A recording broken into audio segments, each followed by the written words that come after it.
Today in our first reading, Hannah had prayed for a son. She'd prayed intensely for a son, and God provided one for her via natural means. Hannah then took her son Samuel, and he was offered for the service of the Lord.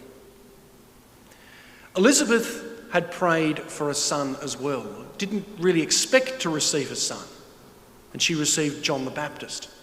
And John the Baptist was brought, and he was dedicated for the service of the Lord. Mary, however, was very young. Mary didn't specifically pray to become the mother of the Saviour, the mother of God. However, all Jewish people were praying for a Saviour. They were praying for the coming of the Messiah. Even though Mary didn't personally pray to fall pregnant in the way that she did, all of the Jewish people had been praying for the Messiah, and then God chose to provide. And God chose Mary specifically as the instrument, the organ in which the Saviour would come. Jesus Christ comes as the Saviour, not just for Mary, but for all of the Jewish people and for all of humanity.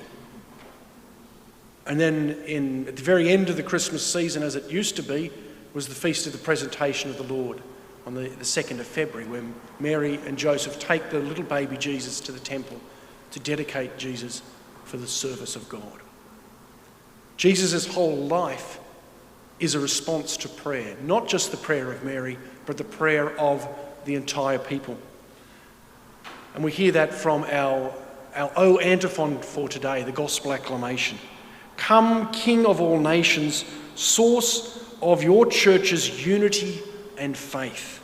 Save all people, your own creation. Jesus comes as the source of unity, not just for the family. When a child is born into a family, it brings unity, normally, between a husband and wife and within the family. At least that's my experience of seeing it in my family and in other families. I'm sure that's probably similar for most people. The coming of Jesus brings unity, as we're told, not just for the family of Mary and Joseph, but for all Christians, for all the Jewish people, people of all faiths. It brings unity. It's the source of the church's unity and faith. It brings salvation for all people. It brings salvation to creation. As we prepare in these final days in preparation for Christmas, let us rejoice that God has chosen to respond to not just the prayers of Hannah or Elizabeth or the Jewish people, but the prayers of all of humanity to send a Saviour amongst us.